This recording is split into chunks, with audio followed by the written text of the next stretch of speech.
Jueves 27 de julio, bienvenidas y bienvenidos. Esto es Noticias 7 y haremos un repaso muy completo por lo que pasa en nuestro país y en el resto del planeta. Póngase cómodos, le contamos nuestra propuesta para esta jornada.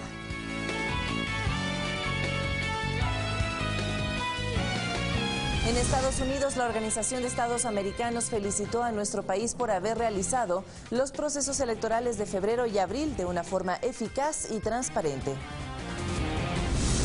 Guayaquil cuenta con una nueva escuela del milenio. Se trata de la unidad educativa Ileana Espinel. El presidente de la República inauguró esta obra. Y en Monte Sinaí fue la sede de una reunión en la Asamblea Nacional. Los habitantes de este sector popular de Guayaquil destacaron la presencia de las autoridades legislativas. En el ámbito internacional le contaremos que 13 países insistieron ante el Consejo Permanente de la Organización de Estados Americanos la suspensión de la constituyente que plantea el presidente de Venezuela, Nicolás Maduro.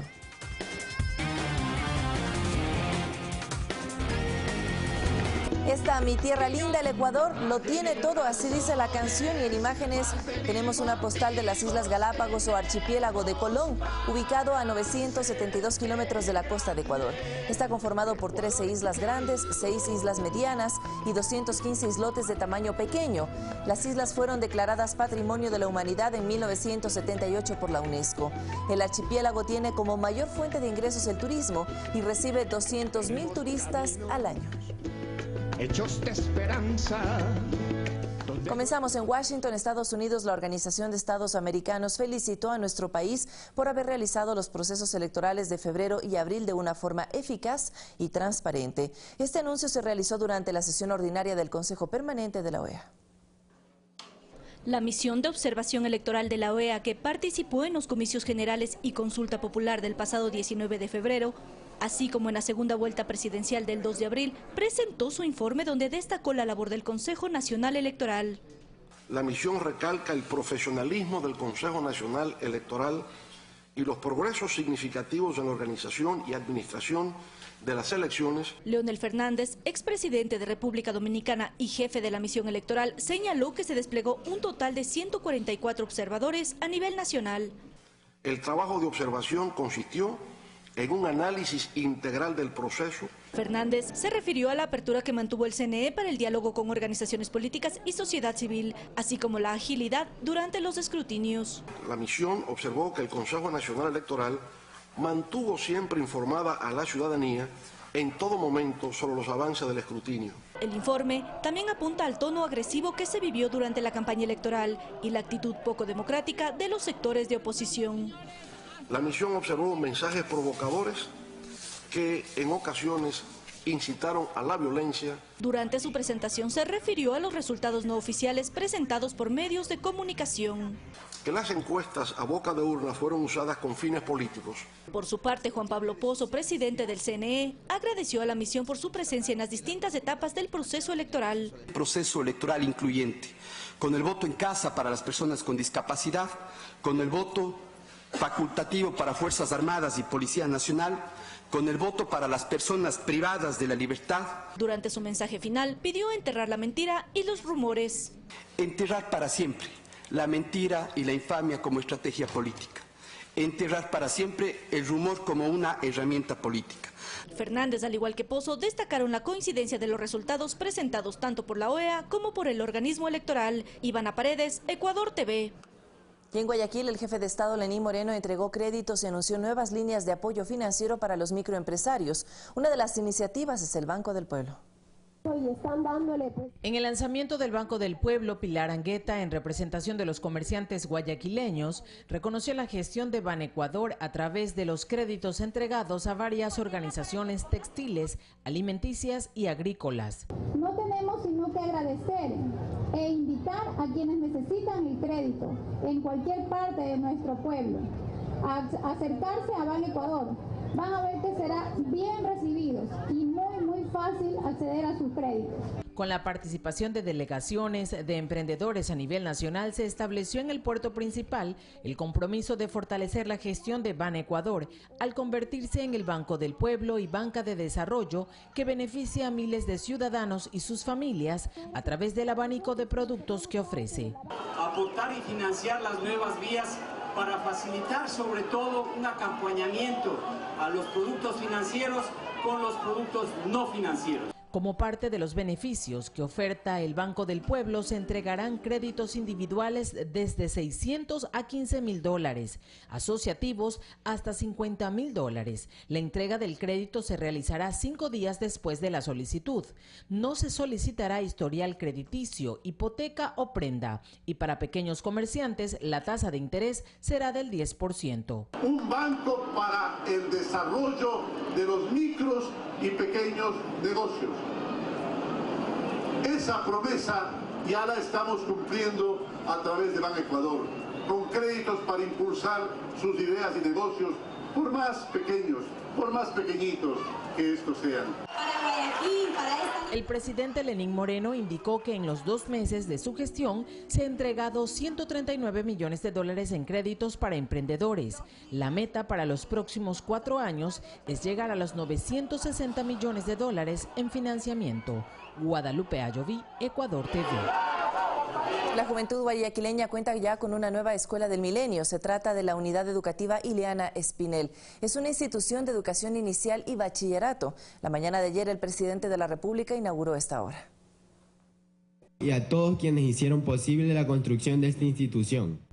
Jim Vera, de 16 años, tiene discapacidad física del 40% y ha sido ganador de tenis de mesa en los Juegos Paralímpicos de Tokio. Familiarizándose con su nuevo colegio, destaca los avances en la educación e inclusión. Es una alegría muy grande y un orgullo pertenecer a esta unidad educativa. ¿Han cambiado en el tema de inclusión? Sí, mucho, ya no hay diferencia. La unidad educativa acogerá a 2.280 estudiantes, quienes han sido parte del reordenamiento educativo que lidera la cartera de Estado desde el 2013. Se busca promover en los alumnos el empoderamiento y sentido de pertenencia con el nombre de la institución en honor a la poetisa y escritora ecuatoriana. Para que ellos sientan la pertenencia institucional, que no solo sean 4 paredes que acojan y tengan un estudiante dentro de su aula, que los alumnos sientan que son parte de, ¿sí? Entonces mi corazón es de Ileana Espinel. La infraestructura es de tipo mayor y cuenta con laboratorios de ciencias, física, química y 2 de computación. Adicional a esto cuenta con áreas administrativas y biblioteca, con niveles de educación inicial, básica y bachillerato en jornadas matutina y vespertina. Nosotros hemos dicho que en el Ministerio tenemos 3 grandes prioridades: una infraestructura de calidad, una educación volcada hacia la protección de los derechos de nuestros niños y adolescentes, y fundamentalmente también la construcción de una infraestructura productiva que dé cuentas de esa calidad. El presidente de la República, Lenín Moreno, luego de constatar en un recorrido la funcionalidad de cada espacio, dio por inaugurada la Unidad Educativa del Milenio, en la que se invirtió una cifra que supera los $5 millones, reconociendo los logros en educación durante los 10 últimos años. La mayor transformación del país haya sido en la educación. Que nadie nos diga que esta década es una década perdida. Es una década ganada por la revolución, con el accionar de todo el pueblo ecuatoriano y su dirigencia. Hasta finales de 2017 se espera construir a nivel nacional 61 unidades educativas del milenio. Durante la última década se han invertido cerca de $24.000 millones en educación. Guadalupe Ayoví, Ecuador TV. Más de 160 niños entre 1 y 3 años de edad y sus madres son los beneficiarios del nuevo Centro Infantil del Buen Vivir, ubicado en la cooperativa Sociovivienda 2 en Guayaquil. La inversión de esta obra supera los $400.000. María se encuentra tranquila porque ahora, mientras trabaja, podrá dejar a su pequeño hijo en manos de las educadoras del Centro Infantil del Buen Vivir, emblemático del plan Toda una Vida, que se levanta en la cooperativa Sociovivienda 2. A veces íbamos al trabajo y dejábamos a los bebés en casa de una vecina a molestar, pero gracias, muchas gracias por vernos hecho el centro infantil. Ya tengo donde dejar a mi bebé. Ella es una de las 160 madres de familia que se beneficiarán de esta obra, que acogerá a niños entre 1 y 3 años de edad. Atendemos actualmente a 291.000 niños y niñas dentro de nuestros programas. Sin embargo, tenemos una brecha poderosa de más de 377,000. En este centro, los pequeños reciben estimulación temprana para su desarrollo integral. También les desarrollamos lo que es el área de lenguaje, motriz fina, también motriz gruesa, a través de la estimulación, a través del canto, de juegos, ronda, música. Muy feliz porque tienen donde tener a su niño cuidado, sobre todo protegido. Y con la seguridad que aquí lo van a cuidar y lo van a ayudar en su estimulación. Además, sus familiares reciben capacitaciones sobre temas como la alimentación saludable. Son realizadas por nutriólogos del Ministerio de Salud Pública y del MIES, coordinadoras del MIES. Realizamos el menú basándonos en un menú patrón con características muy particulares para evitar la desnutrición. Y aquí en territorio vamos a trabajar con ellas, vamos a trabajar con estas mujeres maravillosas, como digo, para crear emprendimientos, para que ellas se empoderen. Esta iniciativa responde a la misión Ternura del Plan Toda una Vida, impulsado por el Gobierno Nacional. Jocelyn de Mera, Ecuador TV. Y en 15 días estarán listas las primeras viviendas de la misión Casa para Todos. Las futuras beneficiarias del sector guayaquileño de Monte Sinaí anhelan pronto tener su casa propia. Vilma nos muestra su hogar.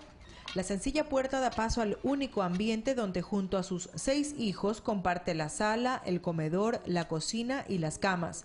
Todo sobre un piso de tierra y cobijado por paredes de caña y un débil techo. Muchas cosas aquí, hasta culebras he tenido en mi casa. Esto era feísimo. Nelly es una vecina del sector Las Marías. Ella también fue víctima de los traficantes de tierra y cuando llegó la primera reorganización estatal a su sector, se negó a salir porque ese pedazo de terreno era su único bien. La verdad es que yo fui desalojada aquí. A mí me botaron de mi casa.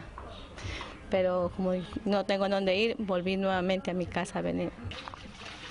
Ahí junto, lavando ropa en tina, Noemí confía en la cristalización de días mejores para su sector, tal y como fue el anuncio presidencial que con la llegada de la misión Casa para Todos se busca convertir a Monte Sinaí en el lugar más lindo de Guayaquil. Después de haber sido el sector, como quien dice, más olvidado, lo rechazo de Guayaquil, lo último de Guayaquil, ahora va a ser el mejor. Para legalizar los predios, primero llegó la obra de urbanización con las redes de energía eléctrica, agua potable y alcantarillado. Luego se entregaron las resoluciones de adjudicación por parte del Midubi. Y este miércoles, ya las primeras 3 viviendas toman forma. Una casa de 8 por 640, tiene 2 dormitorios, un baño que comparte, sala, cocina y comedor y un patio de lavandería. El rostro de estas 3 madres se ilumina al hablar de lo que será un sueño hecho realidad. Tener casa propia y digna. Me siento muy feliz de que me vayan a construir mi casa, porque para dejarle algo a mis hijos. Gracias a Dios y al presidente, sí, seremos dueñas de nuestra casa. Porque va a ser con jardín y todo, y serio violencia contra las familias. Según la Secretaría Técnica del Plan Toda una Vida, en 3 barrios de Monte Sinaí se construirán 240 viviendas. Mirta Carrillo, Ecuador TV. Monte Sinaí fue la sede de una reunión de la Asamblea Nacional. Los habitantes de este sector popular de Guayaquil destacaron la presencia de las autoridades legislativas. El Pleno de la Asamblea Nacional rindió homenaje a la Perla del Pacífico con la sesión número 468 desde el Colegio Réplica 28 de Mayo, situado en Monte Sinaí, zona periférica de la urbe. Que no solamente es un sector popular, es un sector de gente que está a la expectativa de poder generar una verdadera protección de sus derechos, empleo, producción y obviamente una atención tanto del gobierno local como del gobierno nacional, ¿no? Y el servicio por encima de las diferencias políticas, también en esta asamblea tenemos que lograr una gran mayoría a favor del pueblo. Se destaca que para llegar al espacio destinado a la reunión debieron cruzar el sector conocido como La Ladrillera, donde las necesidades se multiplican. Los habitantes se refirieron a la cercanía con su realidad. Trabajo para los pobres, que trabajen para los pobres, lo más que queremos. Ellos tienen que haber pasado por esos baches llenos de agua, así que no hace falta que el pueblo les pida, oiga, arréglenme la carretera. Ya lo palparon. Ellos ya saben lo que necesita este pueblo de Guayaquil. Que este sí es el pueblo, Madera de Guerrero, es este pueblo el que vive aquí. Para los asambleístas de Guayas, quizá no resultó desconocido el panorama. Sin embargo, destacaron el compromiso para que se afiance la labor conjunta entre el Ejecutivo, Legislativo y GAT municipal. Hoy día también tiene que rememorarse esa separación de poderes, de funciones y el apoyo contundente a la descentralización y autonomía. Hay que repartir lo correspondiente a cada gobierno local, que es lo que les corresponde a cada uno de ellos. Seguir luchando por una patria con justicia social, por una patria con mayor equidad, donde esas brechas sociales se puedan disminuir y también que podamos tener esa gran infraestructura que estamos viendo en este momento, una gran infraestructura educativa para nuestros niños. Se enfatizó en la importancia de sesionar en territorio para conseguir también la vinculación entre la ciudadanía y sus autoridades. Mirta Carrillo, Ecuador TV. La vía que conecta a los habitantes de la zona rural con la cabecera cantonal de Pichincha en la provincia de Manabí fue entregada. Demandó esta obra una inversión de más de 7 millones de dólares. El vicepresidente Jorge Glass estuvo en el acto inaugural. Son más de 33 kilómetros de vía que marcan el desarrollo para 70 comunidades rurales de la ruta Las Damas Puerto Conguillo del cantón Pichincha en la provincia de Manabí. Y que aquí se salía a caballo, pues. Aquí solo a pie, por aquí para afuera, esto no estaba así. Y ahorita no, pues ya tenemos acceso. Hay cooperativas, hay taxis, de todo carro, a toda hora que usted se quiera viajar hay vehículos. Nuestros hijos que van a la escuela, al colegio, se benefician de ese transporte, gracias a la vía.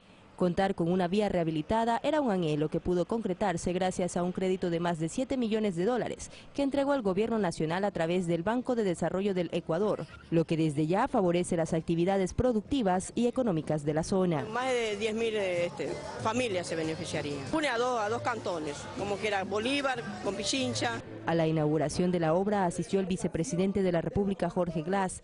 A él los ciudadanos solicitaron interceder para que se priorice la construcción de un puente para el acceso a la parroquia Barraganete. No tenemos la partida, no, hay que buscar los recursos, pero sí, ya tómenlo como un compromiso, vamos a buscar los recursos para que ese puente sea realidad. La vía Las Damas Puerto Conguillo es parte del programa estatal Construyendo Caminos, del que participa el gobierno provincial de Manabí. Entregamos 30 millones de dólares para este plan vial integral, que contempla la ejecución de 6 importantísimos proyectos viales. Desde Manabí, Karen Ceballos, Ecuador TV.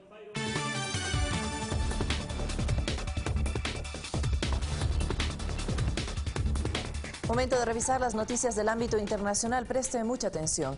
13 países insistieron ante el Consejo Permanente de la Organización de Estados Americanos en la suspensión de la constituyente que plantea el presidente de Venezuela, Nicolás Maduro. Dicha nación rechaza esta acción, a la cual la califica de intervencionista. La situación política que vive Venezuela continúa siendo el principal punto de discusión en el seno de la Organización de Estados Americanos, OEA. Este miércoles el tema retornó al Consejo Permanente, donde 13 países miembros del organismo presentaron una declaración que viabiliza negociaciones de buena fe y que para ello es necesaria la suspensión del proceso constituyente planteado por el presidente Nicolás Maduro. Reiterar el pedido de la no instalación de la Asamblea Nacional Constituyente. Reiterar el pedido de escuchar al pueblo. El tema fue abordado semanas atrás por los cancilleres de los países miembros sin lograr ninguna resolución, debido a las posiciones marcadas, las cuales en el Consejo Permanente se repiten. El gobierno venezolano debiera dar pasos para generar confianza. De querer instrumentalizar al Consejo Permanente de esta organización y convertirlo en un aparato para desestabilizar. Lo dicho por Nicaragua es la misma posición que tiene la representante diplomática de Venezuela en nuestro país, para quien el objetivo que tendría la OEA y principalmente su secretario general Luis Almagro es el de intervencionismo al gobierno de Nicolás Maduro. Este juego es tratar de utilizar ese escenario del organismo multilateral OEA para seguir tejiendo una estrategia de oscurecimiento. Por su parte, Ecuador, a través de su embajador ante la OEA, Marco Albuja, pidió más cautela sobre el tema y recordó que la mejor salida es la que no evoque discursos, sino soluciones. Todas las partes en Venezuela pueden contar con el Ecuador para apoyarles en silencio y sin publicidad. Con estos antecedentes a nivel regional, el gobierno venezolano espera este 30 de julio elegir a los 500 integrantes de una asamblea constituyente que reforme a la Carta Magna que aprobó el régimen del fallecido Hugo Chávez. Alex Llanos, Ecuador TV. Estados Unidos no admitirá a las personas transgénero en las filas de las Fuerzas Armadas, una decisión que ha generado varias reacciones, mientras que en Perú la audiencia de apelación a la sentencia de 18 meses de prisión en contra del expresidente Ollanta Humala y su esposa se realizaría el 30 de julio. Aquí nuestro resumen de Noticias del Mundo. Vía Twitter, el presidente de los Estados Unidos, Donald Trump, anunció que prohibirá que personas transgénero sirvan en las Fuerzas Armadas por el alto costo médico y la distracción que, según él, causarían en el ejército. La comunidad LGBTI asegura que se trata de un golpe a sus derechos. Chelsea Manning, quien se declaró transgénero luego de ser sentenciada por filtración a Wikileaks, calificó la decisión como un acto de cobardía. Entre 2.000 y 7.000 personas transgénero sirven en las diferentes ramas de la institución. La Fiscalía de Perú indicó que la audiencia de apelación por la sentencia de 18 meses de prisión contra el expresidente Ollanta Humala y la ex primera dama Nadine Heredia se realizará el 31 de julio. En tanto, continúan las investigaciones sobre el caso Odebrecht. La empresa admitió haber entregado aportes económicos en conversaciones donde se menciona un proyecto denominado OH. Según el fiscal Germán Juárez, Marcelo Odebrecht habría señalado que OH hace referencia al exmandatario Ollanta Humala. Cientos de manifestantes salieron a las calles de Santiago de Chile para pedir la despenalización del aborto, esto luego de que la Cámara de Diputados rechazó por un solo voto el proyecto de ley que legalizaba el aborto en caso de violación, inviabilidad del feto o riesgo para la vida de la madre, y que tuvo luz verde en el Senado. En Chile está penado el aborto en todas sus circunstancias desde la dictadura de Pinochet. Más de 10.000 personas fueron evacuadas por varios incendios forestales que azotan el sur de Francia. El fuego arrasa hasta el momento 5.000 hectáreas y deja una decena de bomberos heridos, uno en estado grave. 2.000 efectivos y 19 aviones cisternas intentan apagar las llamas y han solicitado ayuda a la Unión Europea. Fanny Lara, Ecuador TV. 6 de la mañana, 55 minutos. Visite nuestros portales electrónicos donde tiene más información y por supuesto la programación de los medios públicos que están a su servicio. Gobierno de Ecuador busca impulsar el emprendimiento con líneas de crédito por 960 millones de dólares. Información en la Agencia Pública de Noticias Andes. Ecuador reconoce a atletas juveniles en el Día del Deporte Nacional, conmemorando también la hazaña heroica que tuvo Jefferson Pérez hace más de 20 años. Asamblea de Ecuador sesiona en barrio de Guayaquil para acercarse más a la ciudadanía. Presidente Lenín Moreno inaugura nueva unidad educativa del Milenio en Guayaquil. Consejo de la Organización de Estados Americanos felicita a Ecuador por el fortalecimiento de la democracia, tras conocer informe de observación electoral. Nos vamos hasta el decano de la prensa nacional. Más información en este portal que nos cuenta: el Banco del Pueblo otorgará créditos productivos de $600 hasta $15.000. Presidente Moreno analiza la inclusión de centros técnicos en las unidades educativas del Milenio. Aquí tenemos otra información. Exgerente de Petroecuador aclara su participación en caso Odebrecht. Recuerde que aquí también puede encontrar noticias que tienen que ver con la cultura, el mundo y por supuesto artículos de opinión. Finalizamos nuestro recorrido contándoles que protesta de taxistas congestionó el tránsito en la avenida 9 de octubre. La ampliación de estas y otras noticias de su interés, usted puede tenerlas acercándose a nuestros portales electrónicos www.mediospublicos.es. En ese logo de Canal 7, miren ustedes, ahí está información del equipo en el mundo deportivo, por supuesto, más noticias de carácter nacional e internacional. Y si usted se perdió alguno de los programas de opinión y de entretenimiento familiar que tenemos a su disposición, también los puede volver a ver aquí en esta plataforma electrónica las 24 horas del día, los 365 días del año. Momento de hacer nuestra primera pausa. Al regresar construiremos pensamiento crítico con Carlos Rabascal y sus invitados. No se desconecte y también le contaremos cómo está la situación del tiempo en cada una de nuestras ciudades. Quédese con nosotros.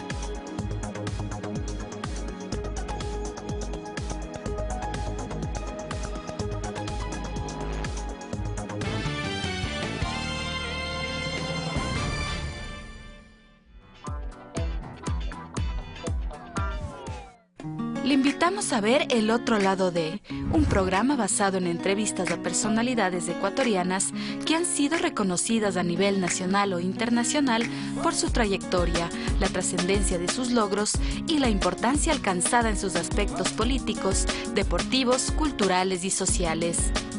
Marco Antonio Bravo nos mostrará la vida detrás de su imagen pública y que casi todos desconocemos. El otro lado que influyó para llegar a ser personalidades representativas del Ecuador. El otro lado de, todos los sábados, 20 horas, por Ecuador TV.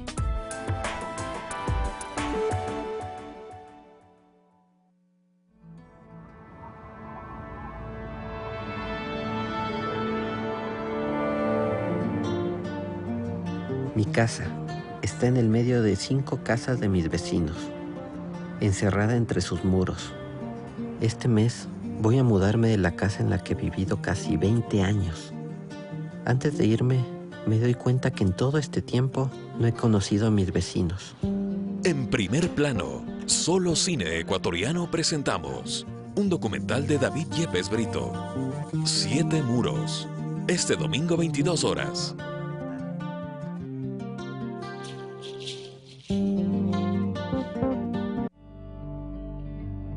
Cada día tenemos reportes de nuevos accidentes de tránsito en las vías, lamentablemente todos con pérdidas humanas y materiales. Estaremos hablando de ese tema al mediodía porque es importante conocer cuál es la responsabilidad de cada uno de los actores para evitar este tipo de incidentes. Así que no se lo pierda a las 12 en punto, como siempre, por Ecuador TV.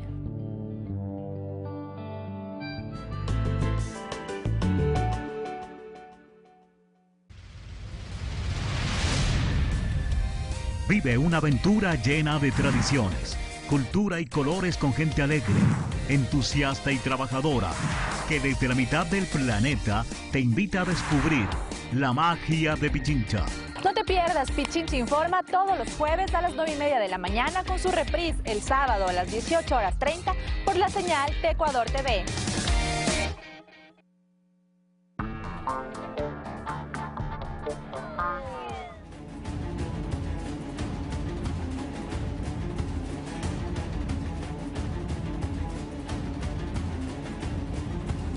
Bienvenidos amigos televidentes, esto es Pensamiento Crítico, soy Carlos Rabascal y está sintonizando Ecuador TV, su medio público.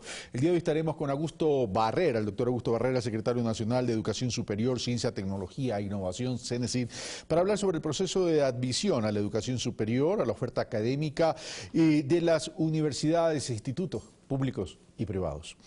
Luego tendremos al doctor Ramiro García, presidente del Colegio de Abogados del Pichincha, para hablar sobre el debate que se está instaurando sobre el Código de la Niñez. Bienvenidos, iniciamos. Doctor Augusto Barrera, muy buenos días, bienvenido. Se inicia el proceso de admisión a la educación superior y hay una oferta académica, pero quiero comenzar por algo.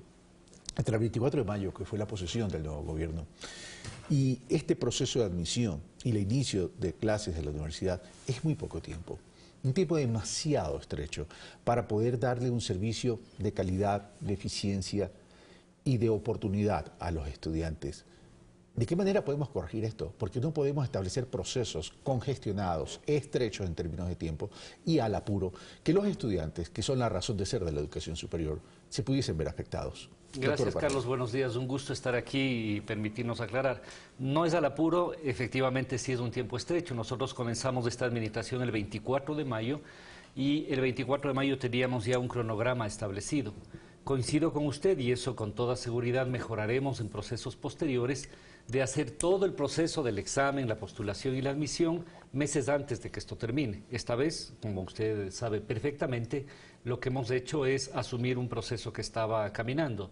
El 28 de mayo, 4 días después, se terminaba el proceso de inscripción, había unas fechas definidas, hemos aceptado, digamos, esas fechas. Pero precisamente la manera de compensar este tiempo es profundizar y mejorar muchísimo la información. Aquí hay básicamente dos aspectos. Uno, toda la discusión que se ha dado en torno a la oferta y la demanda, sobre la cual me referiré, pero el otro elemento que no es menos importante tiene que ver con la información que tiene el chico y la familia. El día de hoy precisamente, está circulando esto con uno de los periódicos de mayor circulación, precisamente con el comercio, pero vamos a tener en todos los puntos de atención de la Secretaría, hospitales, etcétera, y lo que hace es resumir toda la oferta académica, todo. Aquí están prácticamente 2.800 carreras que ofertan las universidades públicas, privadas, es decir, cofinanciadas y autofinanciadas, así como los institutos. Los estudiantes y las familias pueden identificar a través de esta información de manera muy precisa todas las opciones. Aquí lo que va a tener es, si quiere ir a la Politécnica Nacional, cuál es la carrera, cuál es la titulación, es presencial, es semipresencial, cómo son los mecanismos que están planteados. Y me imagino que también está en medios digitales, exactamente, porque no solamente el de obviamente. Hoy en día hay chicos que se mueven otros por lo mecanismos digital. mucho más importantes que son, además de este, me permite informar, hay un app, digamos, que se pueden descargar en cada uno de los teléfonos sistema Android, y evidentemente es una información disponible en la página del CENESID y Serbachiller. Este es un elemento clave. Yo les pido, por favor, a los jóvenes y a sus familias que durante estos próximos días se concentren precisamente en el análisis responsable y adecuado que les va a permitir hacer la postulación. Cuando yo le dedicaba al apuro, no era una crítica a usted, porque usted recién está posicionado a partir del 24 de mayo. Yo lo que digo es, porque las fechas presionan más al estudiante. Cuando está en pleno proceso de exámenes finales, me refiero al régimen Sierra en este momento, ¿no? Es decir, cuando debe estar concentrado en los exámenes finales, le estamos poniendo una carga adicional, que no es cualquier carga, que es una carga de trascendente responsabilidad porque tiene que escoger la carrera del futuro. Entonces, en ese sentido me refería que habría que hacerlo yo con coincido un tiempo más bastante. atrás. Uno de los elementos que hemos evaluado al interior de la Secretaría es que este proceso debería ser por lo menos un par de meses antes, de tal manera que el chico y las familias puedan decidir. Esto es lo lógico. No obstante, aquí y en cualquier lugar, los chicos que están terminando el bachillerato tienen que enfrentar la culminación de su bachillerato como cualquier otra persona y también enfrentar la decisión importantísima de hacer esta postulación. Ahora, ¿en qué consiste la unificación de los sistemas o mecanismos de evaluación en el ENES y el Serbachiller? No, a ver, lo que ha ocurrido durante estos últimos años es que se ha establecido un sistema de evaluación para que el acceso que el chico tenga esté basado precisamente en un componente de méritos. Esto es muy importante entender.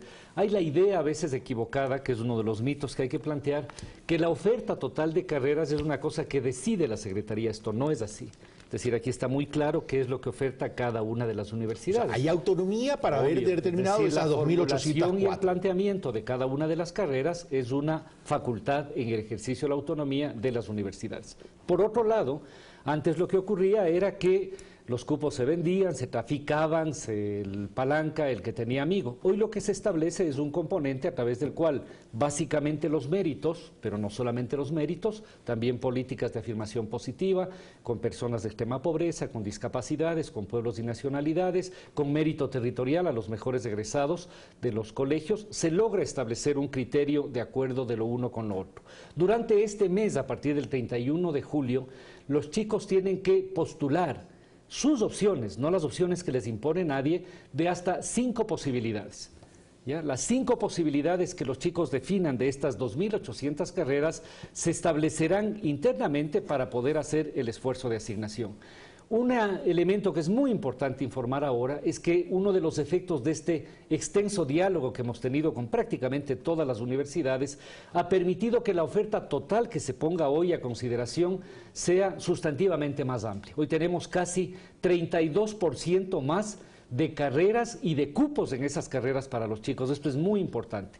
Pero además lo que hay que informar es que si finalmente los chicos no logran este cupo, inmediatamente iniciaremos procesos de nivelación y propedéutico para mejorar sus condiciones en una opción posterior. Para un siguiente semestre. Exactamente. Entonces estamos haciendo, uno, ampliando y fortaleciendo la oferta ahora. 32% más de cupos y de carreras para este evento. 2, mejorando sustancialmente el proceso de postulación y de asignación.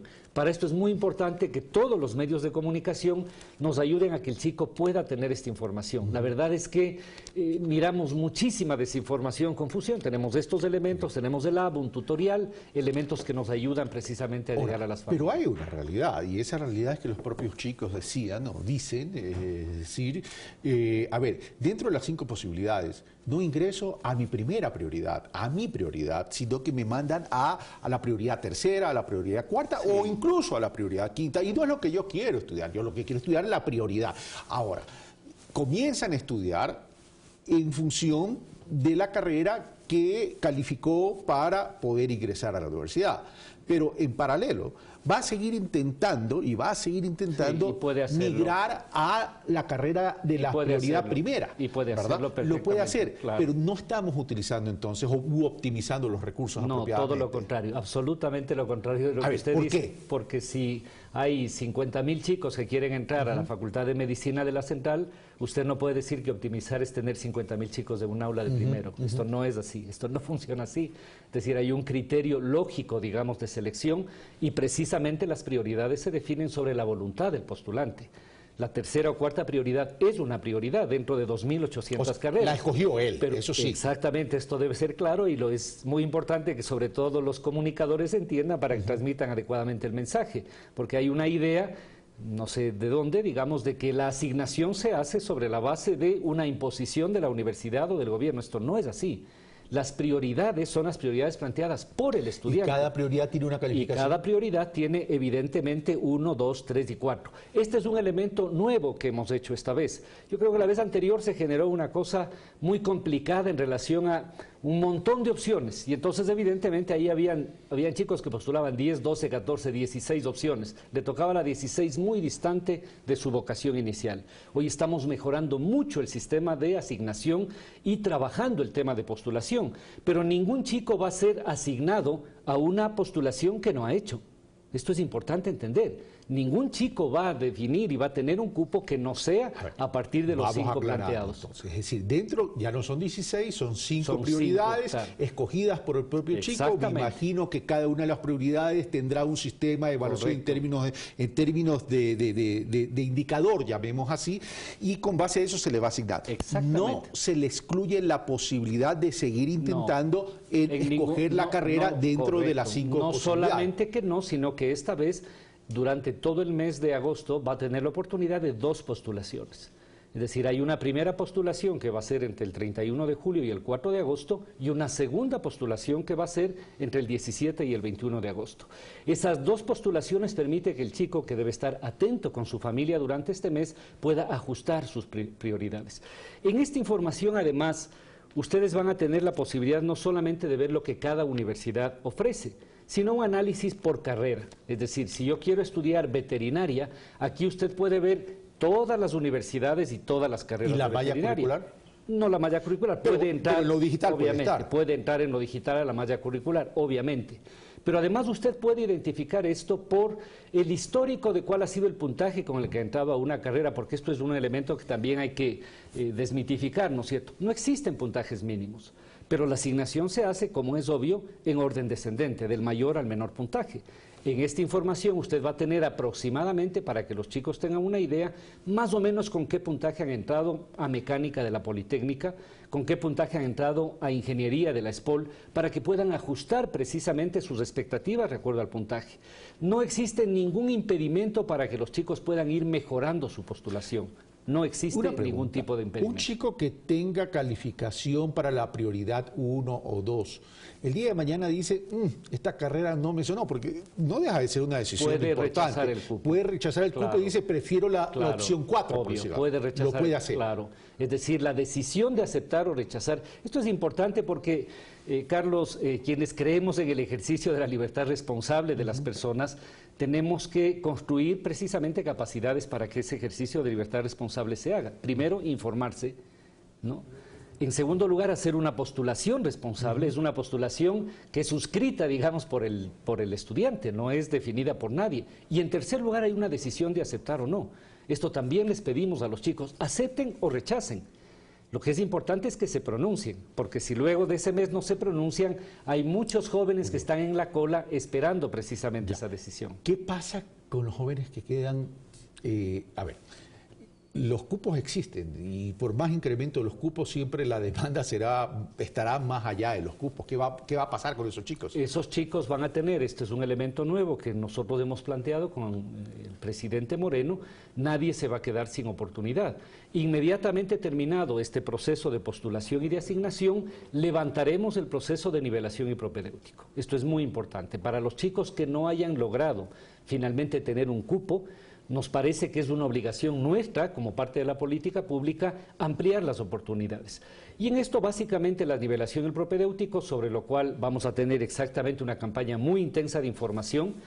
Lo que vamos a hacer es que en los aspectos básicos de la nivelación, en elementos de la orientación vocacional y en el mejoramiento de sus capacidades, fundamentalmente en algunas de las materias, vamos a trabajar nivelación y propedéuticos para mejorar su oportunidad. De tal manera que con esto estamos desarrollando una mucha más amplia diversidad. Por el lado de la oferta, ¿qué es lo que estamos haciendo? Hay el planteamiento del bachillerato técnico productivo, hay el planteamiento del desarrollo de institutos técnicos y tecnológicos, hay la posibilidad ahora con las reformas a la LOES de que las universidades tengan también formación técnica y tecnológica, y hay la ampliación de la oferta universitaria. Eso requiere infraestructura y cuerpo docente. Exactamente, y en eso estamos trabajando. Parte del diálogo que hemos tenido con las universidades es mejorar sus capacidades. Lo que es importante entender es que para que diversifiquemos y ampliemos la oferta, hay que fortalecer y diversificar la capacidad de la universidad ecuatoriana. Esto no es una decisión burocrática o administrativa. Si la universidad ecuatoriana es fuerte, desarrolla mayormente sus capacidades, eso evidentemente redunda. Y dentro del plan estratégico, en términos de proceso, ¿en qué tiempo se estipula poder ya comenzar a trabajar en nueva infraestructura o ampliar la infraestructura? Estamos prácticamente trabajando, es decir, la verdad es que hay varios institutos que estaban en pleno proceso constructivo, vamos a inaugurar 2 o 3 seguramente este año, e iniciaremos algunos muy importantes en Quito, en Guayaquil, en Ambato, en Riobamba, en Puerto Viejo, que están prácticamente en pleno proceso de contratación, estudios, etc. 2.804 carreras, suena bastante. Es decir, ¿hay una evaluación de las carreras en términos de impacto con el desarrollo del país, de las necesidades con el desarrollo del país? Este es tan nuevo todavía, tienen 60 días, pero a mí esto me llama la atención, 2.804 carreras. Yo no sé qué tipo de investigación, qué tipo de evaluación se han hecho sobre esas carreras que se están ofertando. Esa investigación y esa evaluación se hace a partir de los organismos correspondientes, tanto el CES, el Consejo de Educación Superior, como el CEACES. A diferencia de antes, cada una de las carreras hay que mejorar mucho los procedimientos, pero cada carrera, para ser aprobada, tiene que cumplir un conjunto de requisitos, como es lógico, ¿no? De tal manera que esas carreras tienen criterios de pertinencia y tienen criterios de carácter técnico en relación a su malla curricular, etcétera. Esta es una oferta importante, es una oferta diversa. Cada una de las carreras no solamente es el título, es la universidad en la que está, es si es presencial o no presencial, etcétera. Es decir, la carrera individualiza exactamente la opción que tiene el chico. Por eso es muy importante la información. Yo les pido que estos elementos sirvan para que los jóvenes con sus amigos, con su familia, hagan una decisión responsable. Asuman de manera responsable y muy informada esta decisión, de tal manera que podamos tener una política pública con un altísimo nivel de participación.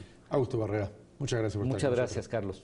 Bueno, nosotros hacemos una pausa y regresamos ya con el doctor Ramiro García, presidente del Colegio de Abogados de Pichincha, para hablar sobre el debate del Código de la Niñez. Venimos de inmediato.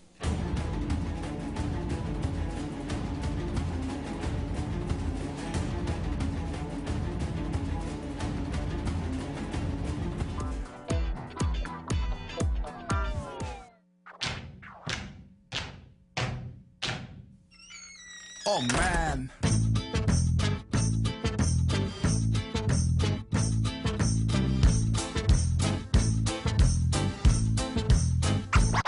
Café TV, el lugar donde compartes, te diviertes y aprendes. De lunes a viernes a las 8:30. En la casa gusta café, a la mañana.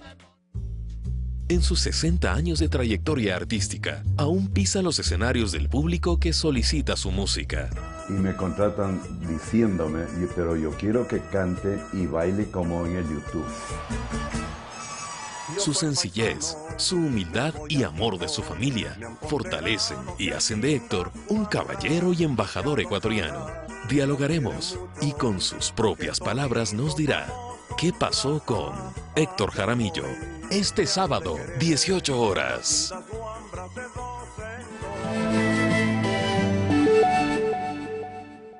Cuando nos sentimos seguros, podemos proteger desde lo más grande hasta lo más importante. Desde un avión hasta los sueños de tus hijos.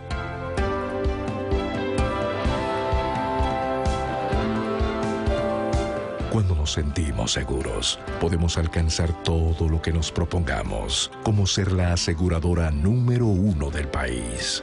Seguro Sucre, más seguros que nunca. La casa que fuera de don Remigio Crespo, a inicios del siglo XX, actualmente es un museo que abarca gran parte de la historia de la ciudad de Cuenca. Aquí se van a encontrar con una cuencanidad, con estas historias de esta bella cuenca, y van a disfrutar del hermoso paisaje que tenemos aquí. Ecuador Multicolor.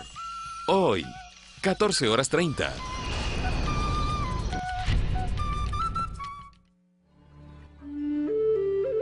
Sin lugar a dudas, las producciones más vistas y galardonadas del mundo.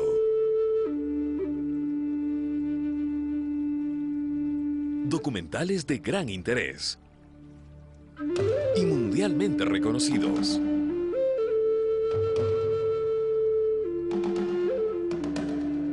Y en la pantalla de Ecuador TV.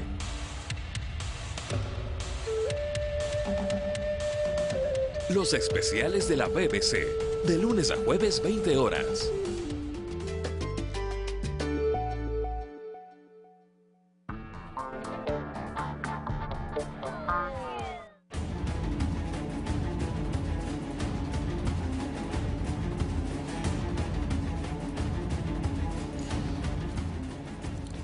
Tenemos ya la presencia del doctor Ramiro García, presidente del Colegio de Abogados de Pichincha, para hablar y seguir aportando al debate del Código de la Niñez. Ramiro, buenos días, bienvenido. Carlos, buenos días, un saludo para todos los televidentes. Ramiro, la posición de Ramiro García es el archivo al proyecto del Código de la Niñez, o a las reformas realmente. A ver, creo yo, y en esto compartimos con gran parte de los colegas, no todos por supuesto, porque no se puede unificar criterios, que este es un proyecto de ley que tiene demasiados problemas estructurales, que tiene demasiados problemas de epistemología. ¿Cómo cuáles? Parte de premisas falsas. Por ejemplo, cuando nos dice que debe haber igualdad patrimonial entre papá y mamá, estamos partiendo de la premisa de que tenemos una sociedad en donde hombres y mujeres tienen las mismas oportunidades salariales y el mismo acceso al mercado laboral. Y esto no es verdad. Vayan a ver el último informe de ONU Mujeres y van a ver que hay todavía una brecha del 30% en el salario entre hombres y mujeres por el mismo trabajo. ¿Pero ahí no funcionaría la proporcionalidad? Por supuesto. La proporcionalidad tiene sentido, la igualdad no tiene sentido, porque es exigir una igualdad matemática a dos estructuras sociales distintas que tienen diferentes posibilidades de acceso al salario. Pero el proyecto de reforma no contempla la proporcionalidad. No, habla de igualdad. Dice, el padre y la madre tendrán igual responsabilidad patrimonial. Entonces, esto no tiene sentido, esto se cae por la lógica. Eso es cuestión de cambiarlo simplemente a la proporcionalidad. No, pero de acuerdo, pero a ver, lo que pasa es que la proporcionalidad de alguna manera está recogida ahora, pues, y por eso es que el padre alimentante tiene que pagar una cantidad de X que no supera, me parece que el 43% de sus ingresos mensuales. Otro tema, se exige en este caso que el progenitor que tiene a cargo la custodia, la tenencia de los menores, de los niños, niñas y adolescentes, presente facturas. Claro, si vamos, esto parte de la premisa, falsa también. Uno, de que en el país, que en el Ecuador, las pensiones alimenticias son tan altas que alcanzan para que la madre, que es la que en más del 90% de los casos se hace cargo de los niños cuando se separa la pareja, no solamente que atienda a los niños, sino que se farree la plata. Eso por un lado. Y por otro lado, que la mayoría de mamás son tan irresponsables que hay que pedirles que presenten facturas para que no se farreen la plata. Entonces, si vamos a la realidad, datos del Consejo de la Judicatura, resulta que alrededor del 90% de los alimentantes pasa $200 o menos. Entonces, ¿qué porcentaje? 90%. De $200 o menos por uno o más hijos. Lo que quiere decir que hay un 90% de madres que tienen que apañarse para con $200 o menos criar a sus hijos de manera adecuada. Entonces, esto no tiene sentido. Por otro lado... Pero el tema de la rendición de cuentas, presentando la factura, es un tema que él plantea como una obligación, o pudiera ser a solicitud de una de las partes. Como una obligación. Hoy, cualquier padre, si considera que se está gastando inadecuadamente, podría acudir ante un juez. Y ahí tenemos el otro problema, que se está tratando de ubicar a las excepciones como generalidades. Que puede haber casos, y los hay, ¿En que hay madres que gastan inadecuadamente lo que reciben como pensiones? Sí. Pero en esos casos son los jueces los que tienen que intervenir, no reformarse la ley, porque reformarse la ley bajo esta premisa, estamos considerando que la mayoría está en esa situación, y eso no es verdad. Entonces, déjame entender un poco. El proyecto de reforma, ya veo, incluye la obligatoriedad, no opcional a solicitud de una de las partes, de que todos los meses la persona que tenga la tutela del hijo presente toda la factura. Eso significa burocratizar los juzgados. Una barbaridad. Además, significaría. Eso por una parte. Por otra parte, eso implicaría poner a las madres, que son las que en su mayoría tienen la custodia de los niños, a pedir recibo hasta del bus, pues, porque tienen que justificar los rubros de transporte, alimentación, salud. Pero insisto, en un país donde tenemos un 90% de alimentantes que pagan $200 o menos. Pero no solo eso, dato también del Consejo de la Judicatura, hay 622.000 alimentantes, de los cuales 490.000, es decir, casi el 70%, se encuentra en mora de 2 o más pensiones alimenticias. Ahora, pero ¿cómo solucionar este tema? Porque aquí se está perjudicando al niño realmente. Por supuesto. Es decir, a ver, y ahí tenemos otro problema epistemológico del proyecto de reformas. No se puede entender los derechos del niño, niña y adolescente como un compartimento estanco, como una estructura aislada de los derechos de su mamá. Son dos estructuras unidas. El momento en que yo afecto los derechos de la madre, afecto los derechos del niño. Así de sencillo. Entonces aquí, por todos esos problemas, yo creo que es necesaria una reforma, sin lugar a dudas. Es necesario descargar de la madre toda la responsabilidad de la crianza de los niños, sin lugar a dudas. Es decir, es necesario, una responsabilidad compartida. Por supuesto, es necesario que los padres tengamos mayor intervención en la crianza de nuestros hijos, sin lugar a dudas. Eso ya nadie discute, yo al menos no lo discuto. Esto en los aspectos monetarios. Eso no lo discuto, pero ojo, en la parte patrimonial, que es la parte fundamental, porque, ojo, ¿qué es lo que se nos dice? No, es que este es un tema de cariños, de afectos, de ternura, sí, todo lo que quiera, pero el niño primero necesita alimentarse, necesita educación, necesita salud, y luego hablamos de las demás cosas. Por lo tanto, lo primero que tenemos que asegurarnos es que los niños, niñas y adolescentes tengan condiciones adecuadas de subsistencia digna. Vamos terminando la parte monetaria para pasar a los otros temas, que pues, es el tema de la tutela compartida o de la tenencia compartida, etcétera, etcétera. A ver, tú dices hasta un 43% del valor bruto del ingreso, en este caso, de una de las partes, en ese sentido. Generalmente el padre. Generalmente el padre, pero también se puede dar el caso, de hecho hay casos al revés, es decir, que el padre tiene la tenencia. Sí, por supuesto, y hay casos en que la madre gana más que el padre, pero no son casos de generalidad, son casos de excepción. Pero existen. Por supuesto, en cuyo caso los padres o el progenitor que tenga la tutela, que tenga la custodia del niño, podrá acudir ante el juez y pedir que, en aplicación del principio de proporcionalidad, la otra parte, el otro progenitor, colabore con la manutención en medida proporcional. Pero para eso no se necesita reforma de ley. ¿Cómo se calcula? Porque tú me dices hasta el 43%, pero termina siendo discrecional entonces el juez, y tú me dices que el 90% recibe 200 o menos.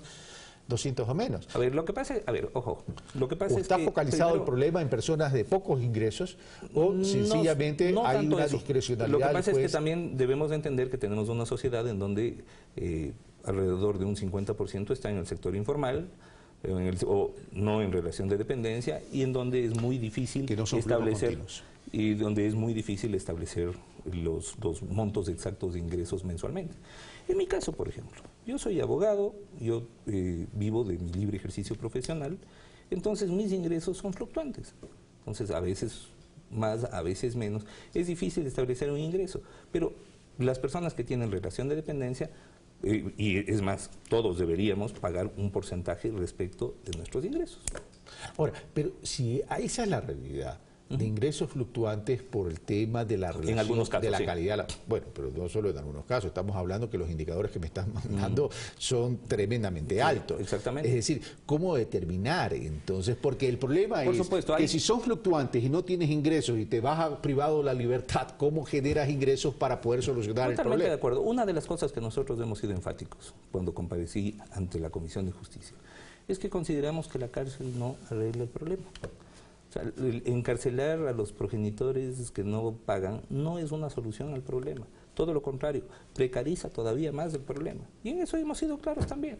Nuestra posición, insisto, nuestra posición es jurídica. Tenemos que, si vamos a construir un proyecto de ley de reforma al Código de la Niñez, tenemos que partir desde la posición jurídica, ¿cómo solucionas este problema si no es la solución?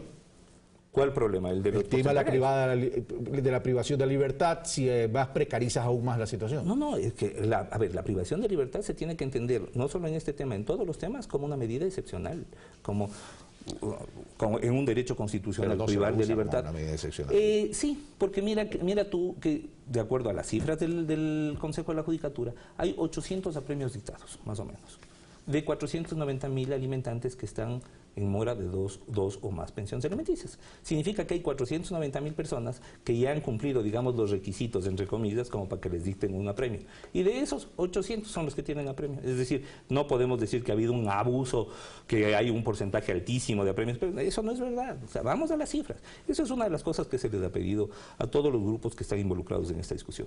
O sea, no construyamos el discurso desde la anécdota, desde el resentimiento, desde la bronca con la ex. No, construyamos los discursos desde realidades y desde cifras. Pero estamos de acuerdo que entonces la privación tampoco es la solución, por más que sean 800. Sin duda, por más que sean 800, por más que sean 8, la privación no es la solución. En Estados Unidos, por ejemplo, ¿cuáles son las soluciones? ¿Qué solución se genera en algunos estados? Algo que me constó a mí porque lo vi muy de cerca. Cuando uno se retrasa en una cantidad X, le llaman y dicen, bueno, ¿tiene usted para pagar? No tiene para pagar, perfecto. Usted va a hacer una forma de trabajo comunitario para la ciudad y nosotros pagamos. Usted va a trabajar para la ciudad. Entonces, esa es una forma, por ejemplo, pero lo que sí no podemos decir es, hay un montón de mora, por lo tanto, bajemos la pensión o revisemos la tabla, o peor todavía, como está en este proyecto, tirémonos la tabla abajo de la ley y dejémosla a criterio de la autoridad encargada de la inclusión social. Vamos a la tenencia compartida ahora. Tenencia compartida. A ver, ahí te cuento mi experiencia. Porque yo soy papá también, papá divorciado. Vivo con... La mayor parte del tiempo pasa conmigo. Tengo un hijo precioso de 15 años que pasa con su madre y conmigo, y que la mayor parte del tiempo pasa conmigo. Y te puedo decir que funciona. Pero te puedo decir además que ha tomado varios años para que esto funcione, con una relación espectacularmente buena con la madre del niño, una mujer increíble, muy inteligente además, con quien hemos tenido una relación de amistad, digamos, un divorcio bastante civilizado, y sin embargo, esto ha sido muy duro hacer que él pueda sentir tanto la casa de su madre como mi casa, su hogar.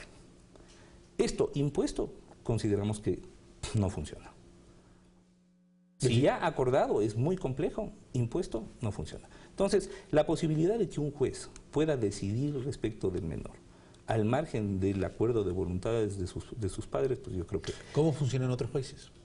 En algunos, ¿Pusiste el ejemplo de Estados Unidos? Sí, bueno, no, la verdad no conozco en Estados Unidos cómo funciona. Entiendo que en casos excepcionales se permite, pero, ojo, en casos excepcionales en donde el padre no es que simplemente diga yo quiero tener una tenencia compartida, donde demuestre, y en esto yo estoy totalmente de acuerdo, en la tenencia compartida no simplemente es la voluntad del otro progenitor de pasar más tiempo con el hijo, sino que demuestre que existen las condiciones adecuadas y que le va a dar el tiempo adecuado para que el niño pueda pasar en condiciones dignas con él ese tiempo. Y si es así, yo no le veo mayor problema.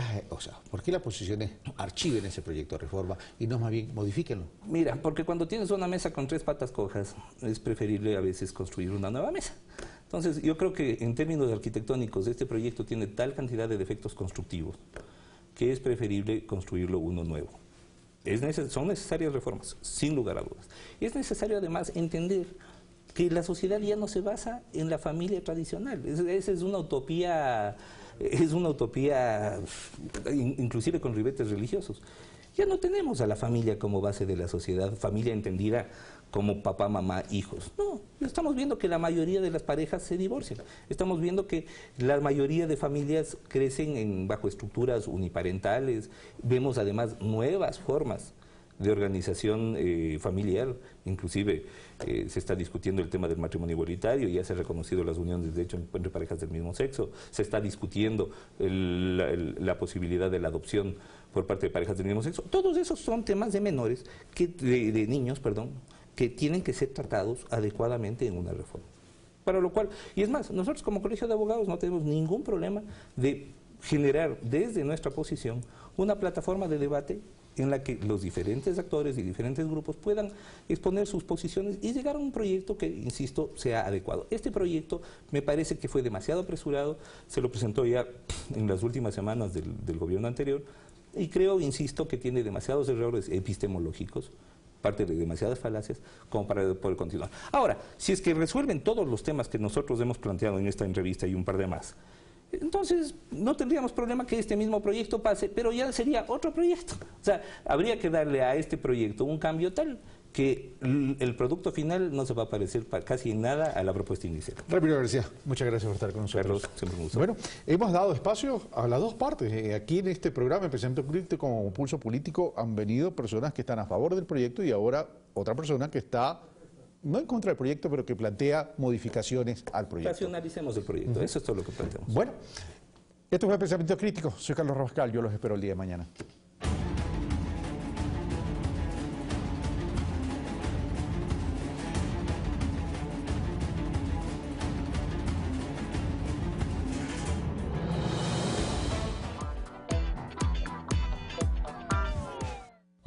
Amo mi trabajo. Y recorrer Pichincha para mí es descubrir nuevas fuentes de inspiración. Es sentir el esfuerzo plasmado en grandes obras, que para algunos significa un sueño cumplido. Obras que mantienen vigente la emoción del reencuentro y la satisfacción de llegar seguro, que nos hacen ver el futuro desde otra perspectiva. Que rescatan el valor de esa unidad que nos llena de orgullo. Recorrer Pichincha es sentir la tranquilidad del hogar. Es descubrir cosas que nos motivan a seguir construyendo una mejor provincia. Gobierno de Pichincha, eficiencia y solidaridad. Pichincha Informa. Todos los jueves, 9:30 de la mañana por Ecuador TV. Y su reprise los sábados a las 18:30. Pichincha Informa. Hoy, Itoco recibe una propuesta. ¿Le importaría darle una mano a Kitamura? Las hijas de Itoko quieren un piano. ¿Qué pasa? Vimos un piano en la tienda y queremos uno para practicar. Te lo suplicamos, mamá. Cómpranos un piano. Cómpranos un piano. Quiero un piano. ¿Un piano? ¿Cómo piensan que lo voy a pagar? Clavel, hoy, 19:30.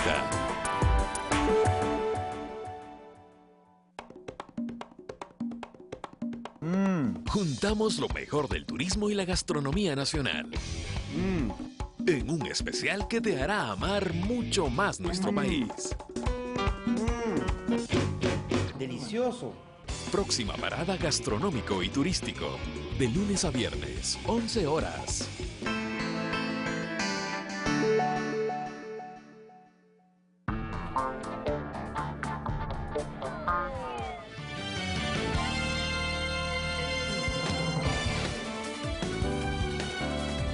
Gracias por seguir en nuestra sintonía. Tenemos más noticias para compartir con todos ustedes. Me acompaña desde el puerto principal Abraham Verduga. ¿Qué tal, Vane? Es un placer acompañarte. Seguimos informando en Ecuador TV. El abogado del perito investigado por fraude procesal dentro de las diligencias del caso Odebrecht asegura que su defendido no alteró datos en la transcripción de audios vinculados a este caso. Vamos a ver. La Fiscalía detuvo la madrugada de este martes 25 de julio a José Luis F., quien es acusado de fraude procesal por supuestamente haber alterado información durante la transcripción de unos audios correspondientes al caso Odebrecht. Los allanamientos del perito, ese es otro caso que está relacionado con una investigación que está llevando el fiscal general. Por tanto, es él quien tiene que referirse al tema. Su defensa argumenta que él actuó bajo presión de sus superiores, al hacer solo un trabajo para el cual por ley se debían asignar a 2 personas, y que lo hizo sin contar con el equipo tecnológico necesario. Código Orgánico Integral Penal ha determinado en el 477 que sean 2 peritos. Sabiendo entender esto, nosotros nos damos cuenta que obligaron a presión, a fuerza, a que se realice una experticia que humanamente no era posible. Los abogados aseguran que el perito, que tiene 9 años de experiencia, no cambió nombres en las transcripciones, como se advierte en ciertas publicaciones de prensa. Jamás se cambió de nombres. Aquí no estamos hablando del cambio de nombres o el cambio del estado de unas personas. Sí, que es lo que supuestamente se está acusando, al intentar decir que se intenta suprimir ciertos nombres y añadir otros. No es así. Además anuncian que pese a que aún no ha sido sentenciado, el ahora detenido será transferido hasta el Centro de Rehabilitación Social de La Tacunga. Lo que nosotros queremos es precautelar y poner en conocimiento a los medios de comunicación que se está violentando el debido proceso y la integridad inclusive de nuestro defendido. Mientras dure la instrucción fiscal, José Luis F. permanecerá detenido por 90 días. Alexis Moncayo, Ecuador TV. En este mismo tema, las comparecencias solicitadas por Fiscalía en el caso Odebrecht se iniciaron este miércoles con la comparecencia y la versión del exgerente de Petroecuador, Marco C. En los próximos días acudirán 3 exfuncionarios de gobierno y el vicepresidente de la República, Jorge Glass.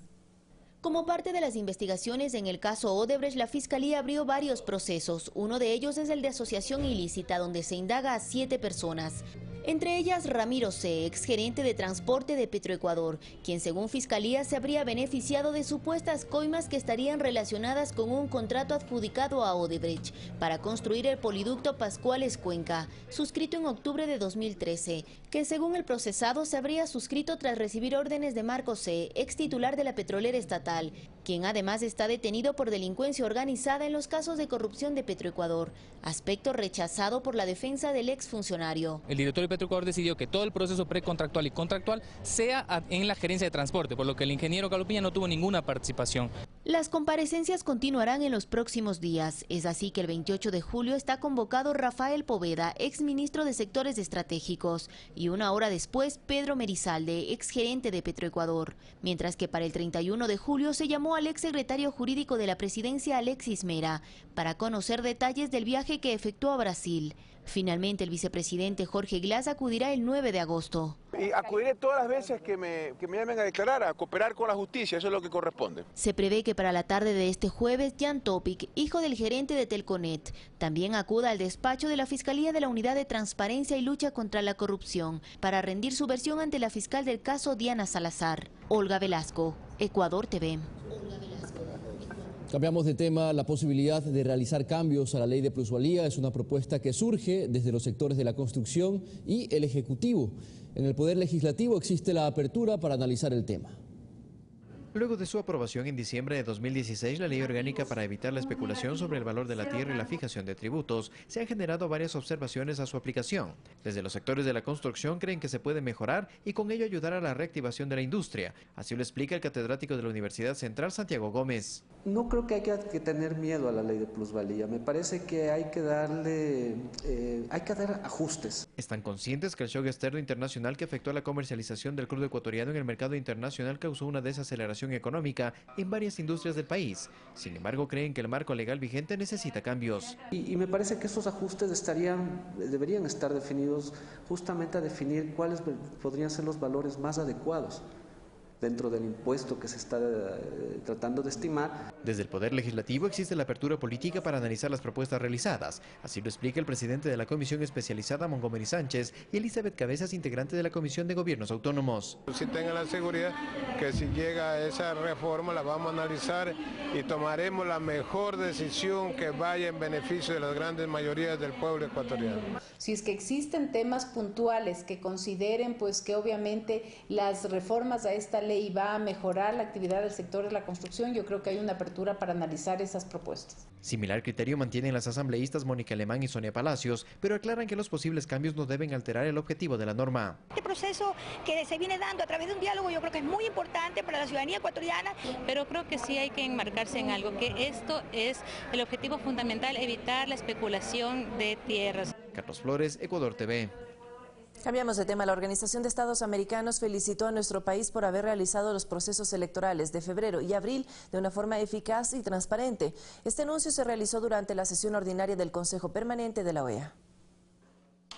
La misión de observación electoral de la OEA, que participó en los comicios generales y consulta popular del pasado 19 de febrero, así como en la segunda vuelta presidencial del 2 de abril, presentó su informe donde destacó la labor del Consejo Nacional Electoral. La misión recalca el profesionalismo del Consejo Nacional Electoral y los progresos significativos en la organización y administración de las elecciones. Leonel Fernández, expresidente de República Dominicana y jefe de la misión electoral, señaló que se desplegó un total de 144 observadores a nivel nacional. El trabajo de observación consistió en un análisis integral del proceso. Fernández se refirió a la apertura que mantuvo el CNE para el diálogo con organizaciones políticas y sociedad civil, así como la agilidad durante los escrutinios. La misión observó que el Consejo Nacional Electoral mantuvo siempre informada a la ciudadanía en todo momento sobre los avances del escrutinio. El informe también apunta al tono agresivo que se vivió durante la campaña electoral y la actitud poco democrática de los sectores de oposición. La misión observó mensajes provocadores que en ocasiones incitaron a la violencia. Durante su presentación se refirió a los resultados no oficiales presentados por medios de comunicación. Que las encuestas a boca de urna fueron usadas con fines políticos. Por su parte, Juan Pablo Pozo, presidente del CNE, agradeció a la misión por su presencia en las distintas etapas del proceso electoral. Proceso electoral incluyente, con el voto en casa para las personas con discapacidad, con el voto facultativo para Fuerzas Armadas y Policía Nacional, con el voto para las personas privadas de la libertad. Durante su mensaje final, pidió enterrar la mentira y los rumores. Enterrar para siempre la mentira y la infamia como estrategia política. Enterrar para siempre el rumor como una herramienta política. Fernández, al igual que Pozo, destacaron la coincidencia de los resultados presentados tanto por la OEA como por el organismo electoral. Ivana Paredes, Ecuador TV. En Guayaquil, el jefe de Estado, Lenín Moreno, entregó créditos y anunció nuevas líneas de apoyo financiero para microempresarios. Una de las iniciativas es el Banco del Pueblo. En el lanzamiento del Banco del Pueblo, Pilar Angueta, en representación de los comerciantes guayaquileños, reconoció la gestión de Banecuador a través de los créditos entregados a varias organizaciones textiles, alimenticias y agrícolas. No tenemos sino que agradecer e invitar a quienes necesitan el crédito en cualquier parte de nuestro pueblo a acercarse a Banecuador. Van a ver que serán bien recibidos y muy fácil acceder a sus créditos. Con la participación de delegaciones de emprendedores a nivel nacional, se estableció en el puerto principal el compromiso de fortalecer la gestión de Banecuador al convertirse en el Banco del Pueblo y banca de desarrollo que beneficia a miles de ciudadanos y sus familias a través del abanico de productos que ofrece. Aportar y financiar las nuevas vías para facilitar sobre todo un acompañamiento a los productos financieros con los productos no financieros. Como parte de los beneficios que oferta el Banco del Pueblo, se entregarán créditos individuales desde $600 a $15.000, asociativos hasta $50.000. La entrega del crédito se realizará 5 días después de la solicitud. No se solicitará historial crediticio, hipoteca o prenda. Y para pequeños comerciantes, la tasa de interés será del 10%. Un banco para el desarrollo de los micros y pequeños negocios.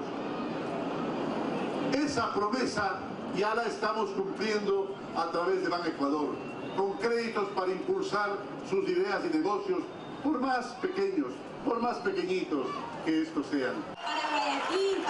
El presidente Lenín Moreno indicó que en los 2 meses de su gestión se han entregado $139 millones en créditos para emprendedores.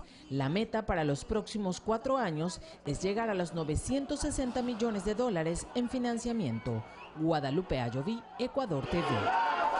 La juventud guayaquileña cuenta ya con una nueva escuela del milenio. Se trata de la Unidad Educativa Ileana Espinel, una institución de educación inicial y bachillerato. La mañana de ayer el presidente de la República inauguró esta obra. Y a todos quienes hicieron posible la construcción de esta institución. Jim Vera, de 16 años, tiene discapacidad física del 40% y ha sido ganador de tenis de mesa en los Juegos Paralímpicos de Tokio. Familiarizándose con su nuevo colegio, destaca los avances en la educación e inclusión. Es una alegría muy grande y un orgullo pertenecer a esta unidad educativa. ¿Han cambiado en el tema de inclusión? Sí, mucho, ya no hay diferencia. La unidad educativa acogerá a 2.280 estudiantes, quienes han sido parte del reordenamiento educativo que lidera la cartera de Estado desde el 2013. Se busca promover en los alumnos el empoderamiento y sentido de pertenencia con el nombre de la institución en honor a la poetisa y escritora ecuatoriana. Para que ellos sientan la pertenencia institucional, que no solo sean 4 paredes que acojan y tengan un estudiante en su aula, que los alumnos sientan que son parte de, ¿sí? Entonces mi corazón es de Liliana Espinel.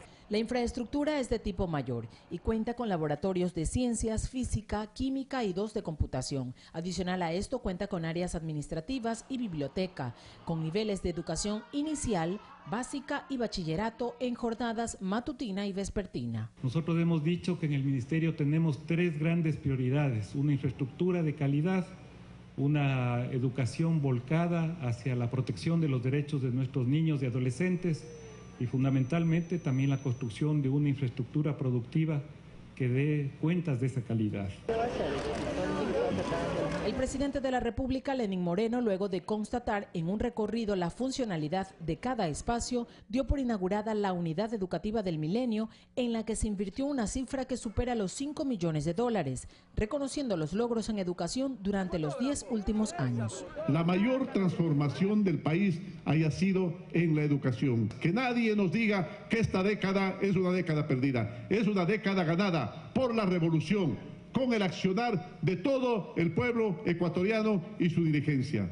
Hasta finales de 2017 se espera construir a nivel nacional 61 unidades educativas del Milenio. Durante la última década se han invertido cerca de $24.000 millones en educación. Guadalupe Ayoví, Ecuador TV. 7 de la mañana, 49 minutos. Más de 160 niños entre 1 y 3 años de edad y sus madres son los beneficiarios del nuevo Centro Infantil del Buen Vivir, ubicado en la cooperativa Sociovivienda 2 en Guayaquil. La inversión de esta obra supera los $400.000. Vamos a ver. María se encuentra tranquila porque ahora, mientras trabaja, podrá dejar a su pequeño hijo en manos de las educadoras del Centro Infantil del Buen Vivir, emblemático del plan Toda una Vida, que se levanta en la cooperativa Sociovivienda 2. A veces íbamos al trabajo y dejábamos a los bebés en casa de una vecina a molestar, pero gracias, muchas gracias por vernos hecho el centro infantil. Ya tengo donde dejar a mi bebé. Ella es una de las 160 madres de familia que se beneficiarán de esta obra, que acogerá a niños entre 1 y 3 años de edad. Atendemos actualmente a 291.000 niños y niñas dentro de nuestros programas. Sin embargo, tenemos una brecha poderosa de más de 377.000. En este centro, los pequeños reciben estimulación temprana para su desarrollo integral. También desarrollamos lo que es el área de lenguaje, motriz fina, también motriz gruesa, a través de la estimulación, a través del canto, de juegos, ronda, música. Muy feliz porque tienen donde tener a su niño cuidado, sobre todo protegido, y con la seguridad que aquí lo van a cuidar y lo van a ayudar en su estimulación. Además, sus familiares reciben capacitaciones sobre temas como la alimentación saludable. Son realizadas por nutriólogos del Ministerio de Salud Pública y del MIES, coordinadoras del MIES. Realizamos el menú basándonos en un menú patrón con características muy particulares para evitar la desnutrición. Y aquí en territorio vamos a trabajar con ellas, vamos a trabajar con estas mujeres maravillosas, como digo, para crear emprendimientos, para que ellas se empoderen. Esta iniciativa responde a la misión Ternura del Plan Toda una Vida, impulsado por el Gobierno Nacional. Jocelyn de Mera, Ecuador TV. Y en 15 días estarán listas las primeras viviendas de la misión Casa para Todos. Las futuras beneficiarias del sector guayaquileño de Monte Sinaí anhelan pronto tener su vivienda propia. Vilma nos muestra su hogar. La sencilla puerta da paso al único ambiente donde junto a sus 6 hijos comparte la sala, el comedor, la cocina y las camas. Todo sobre un piso de tierra y cobijado por paredes de caña y un débil techo. Muchas cosas aquí, hasta culebras he tenido en mi casa. Esto era feísimo. Nelly es una vecina del sector Las Marías. Ella también fue víctima de los traficantes de tierra y cuando llegó la primera reorganización estatal a su sector, se negó a salir porque ese pedazo de terreno era su único bien. La verdad es que yo fui desalojada aquí. A mí me botaron de mi casa. Pero como no tengo dónde ir, volví nuevamente a mi casa a venir. Ahí junto, lavando ropa en tina, Noemí confía en la cristalización de días mejores para su sector, tal y como fue el anuncio presidencial que con la llegada de la misión Casa para Todos se busca convertir a Monte Sinaí en el lugar más lindo de Guayaquil. Después de haber sido el sector, como quien dice, más olvidado, lo rechazo de Guayaquil, lo último de Guayaquil, ahora va a ser el mejor. Para legalizar los predios, primero llegó la obra de urbanización con las redes de energía eléctrica, agua potable y alcantarillado. Luego se entregaron las resoluciones de adjudicación por parte del Midubi.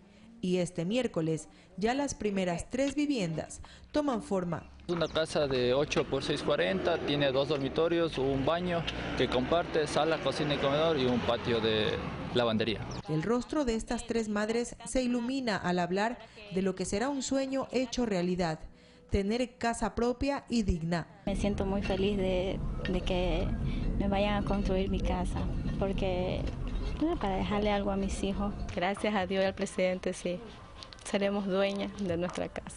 Porque va a ser con jardín y todo, y serio violencia contra las familias. Según la Secretaría Técnica del Plan Toda una Vida, en 3 barrios de Monte Sinaí se construirán 240 viviendas. Mirta Carrillo, Ecuador TV. 7 de la mañana, 53 minutos. La vía que une a los habitantes de la zona rural con la cabecera cantonal de Pichincha se construye. Vamos a ver cuándo se entregará. Es una obra que ha demandado una inversión de más de 7 millones de dólares. Ahí estuvo el vicepresidente Jorge Glass. Son más de 33 kilómetros de vía que marcan el desarrollo para 70 comunidades rurales de la ruta Las Damas Puerto Conguillo del cantón Pichincha en la provincia de Manabí. Y que aquí se salía a caballo, pues. Aquí solo a pie, por aquí para afuera, esto no estaba así. Y ahorita no, pues ya tenemos acceso. Hay cooperativas, hay taxis, de todo carro, a toda hora que usted se quiera viajar hay vehículos. Nuestros hijos que van a la escuela, al colegio, se benefician de ese transporte, gracias a la vía.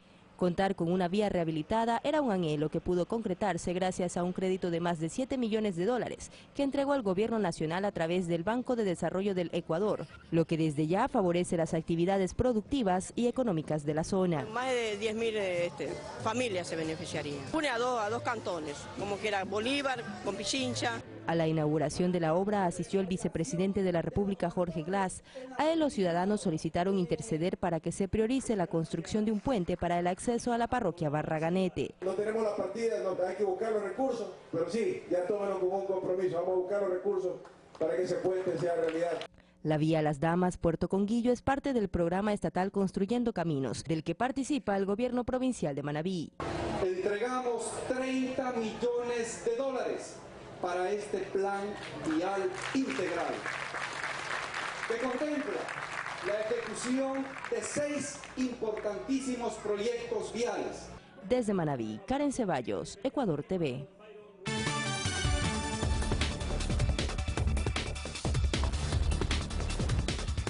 Noticias internacionales. A través de una orden ejecutiva, el Departamento del Tesoro de los Estados Unidos anunció que los activos en ese país de 13 funcionarios de gobierno de Venezuela fueron congelados. Entre los sancionados están Tibisay Lucena, presidenta del Consejo Nacional Electoral, Elías Jawa, ministro de Educación, Tarek William Saab, defensor del pueblo, y Néstor Reverol, ministro del Interior. El objetivo es presionar para suspender la Asamblea Nacional Constituyente prevista para este domingo. El presidente Nicolás Maduro dijo que estas sanciones representan un triunfo para Venezuela. Esto mientras que se inició el cierre de campaña de los candidatos a la constituyente, que finalizará a la medianoche de este jueves. Corea del Norte instó a los Estados Unidos a cesar su política hostil hacia el régimen de Pyongyang. Así lo informó este jueves mediante un comunicado, fecha en la que se cumplen 64 años del fin de la guerra de Corea.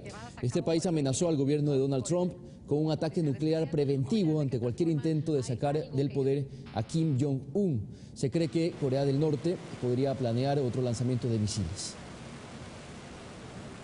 Un accidente en un parque de diversiones en Ohio deja una persona muerta, mientras que en Israel se reabre el ingreso a las mezquitas tras la eliminación de los detectores de metal. Aquí nuestro resumen de Noticias del Mundo. El conductor del camión en el que murieron 10 inmigrantes no se presentará a su primera audiencia preliminar en la corte, sin embargo permanecerá en custodia federal. Las autoridades indicaron que James Bradley tiene antecedentes penales como acusaciones por violencia doméstica y violación de la libertad provisional, además de tener caducada su licencia de conducir. Desde este jueves, miles de fieles musulmanes vuelven a rezar en la mezquita de Al-Aqsa, en la explanada de las mezquitas de Jerusalén, después de que las autoridades religiosas anunciaron que terminaban con las protestas tras la eliminación activación de los detectores de metal que provocó enfrentamientos durante 15 días y dejó 5 muertos y más de 50 heridos.